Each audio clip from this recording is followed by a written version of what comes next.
Dobrý den. Jdeme zbudit Lucku Levou v 1 hodinu ráno.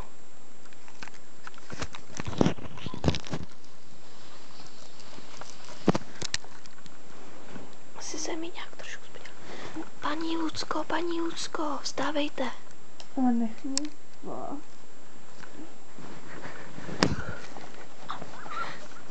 Tak jsme ji trošku zlechtali a trošku mě poslechla, no. Dobrý den. Paní Leva, můžeme s váma udělat rozhovor? Tady televize Nova. Můžu? Můžem teda? Tak.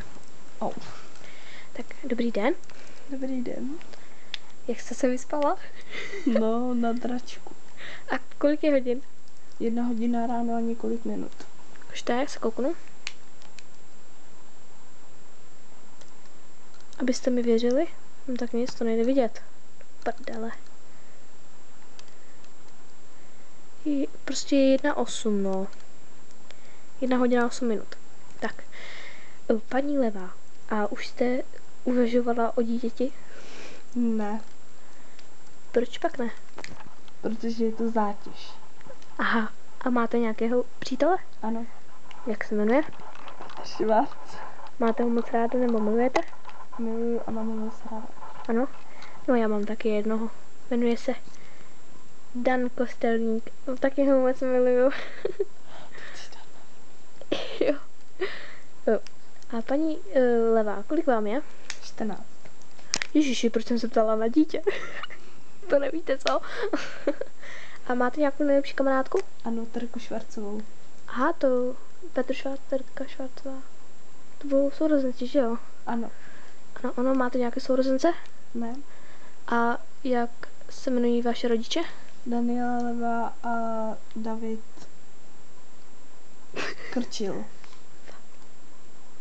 Jo, děkuji. Můžete nám zodpovědět pár svých otázek? Úplně jedno, prostě já už se znám, ptát nebudu. Něco nám řekněte o sobě, jak oblíbená barva a všechno takhle, oblíbené jídlo. Moje oblíbená barva je růžovo-černá. Držte si to. Moje oblíbené jídlo je Čína, pizza, zapečené těstoviny. Jsem taková jiná. Chodíme ráda s kamarádama ven.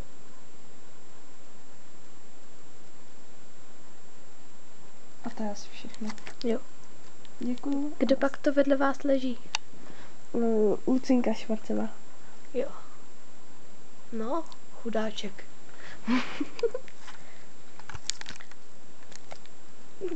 Tak nashledanou. Tak, to je prozatím všechno, Lucie Levá. Příště rozhovor i s jejím manželem Petrem Švarcem. Zamavejte nám.